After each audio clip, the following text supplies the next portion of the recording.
All right, so here's an awesome betting trick you can do to win money every time, or just fool your friends. It's up to you. So here's the bet. You think of a card, your spectator thinks of a card, and however many cards are in between those two cards, you have to pay them $5. So that means you could be paying up to $250. So there's got to be a buy-in. Your spectator puts down $20 just to make things somewhat fair, although it's pretty lopsided. So they're going to shuffle these cards up. You're going to commit to a card right from the beginning. You say, I'm going to pull out the card's mate, so the same number and the same color. And so in this case, I'm thinking of a card, and here is its mate. Place that aside. So now $245 is the max they can win, or you lose. All right, so they think of a card. Moment of truth. Hey Siri, pick a card. Let me shuffle first. Okay, the 9 of diamonds. The 9 of diamonds. So question is, where is the 9 of diamonds? 1, 2, 3, 4, 5, 6, 7, 8, 9, 10, 11, 12, 13, 14, 15, 16, 17, 18, 19, 20. 1, 2, 3, 4, 5, 6, 7, 8, 9, 30. 31, 32, 33, 34, 35, 36, 7, 8, 9, 40, 41, 42, 43, 44, 45. Card number 46 is the 9 of diamonds. There's no way either of us could have known where the 9 of diamonds is. And so it's right there near the top. Now the question is, where's my card? The 9 of spades. So let's take a look. Let's go ahead and find their 9 of diamonds again real quick, or maybe our cards first. Let's see. Oh, okay, so here's their card.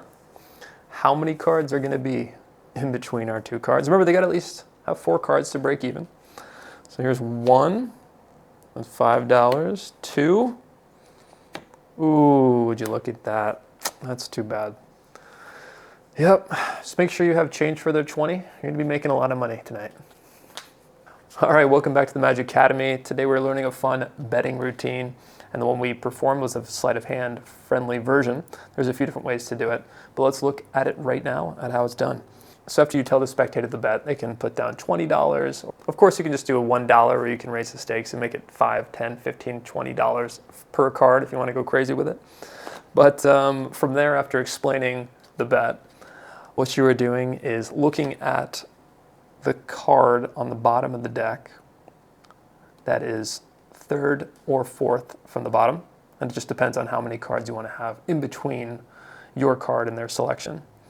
So let's just say we see the 10 of diamonds as the 4th card. All you have to do is grab its mate, the 10 of hearts, and you say, I'm committing to my card. You don't show this card yet.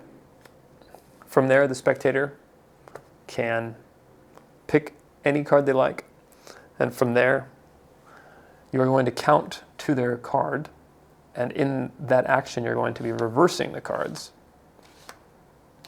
placing their card here like so. And so let's say they thought of the 6 of clubs. We'll just keep dealing these cards into the other hand and counting until we get to their card, the 6 of clubs. Let's say this is card number 15, whatever it was. And you place these cards on top, putting your card either 2 or 3 from their card. And it's a completely deceptive move because as you leave their card face up or out jogged, like so, you are now going to talk about the card that you committed to and show them the 10 of hearts and say, okay, let's go ahead and see where my card is, the 10 of diamonds. So we see that your card here is the 6 of clubs. So you can push that in, you can deal the cards from the top or the bottom, or you can just spread them out, however you'd like to do it. I think the one at a time sort of draws suspense, so I like doing that approach. And so as you deal the cards, you can come to your card and say, okay, here's the 10 of diamonds. Hopefully there are 4 cards or more for you to break even. And sure enough, that's 1, 2, 3, and ooh, unfortunately, you have change because you just won $5. So let's say you want to do the card trick again and your spectator this time wants to have the cards in his hand. He thinks you might have been doing something fishy. So you can actually do that as well. This time, you're going to look at the card that is third on the top of the deck. So let's say it's the 7 of diamonds in this instance. From there, you grab the 7 of hearts, place that aside, committing to your 7 of diamonds. From there, once again, the spectator can pick a card.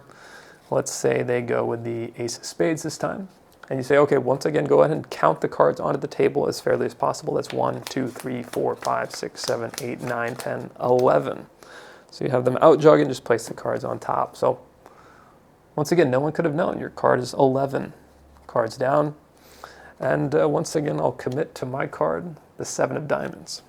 And so once again, you say, okay, let's see if our 7 of diamonds comes up. Okay, not yet, but we have your ace. So let's see how many cards are in between those two. That's 1.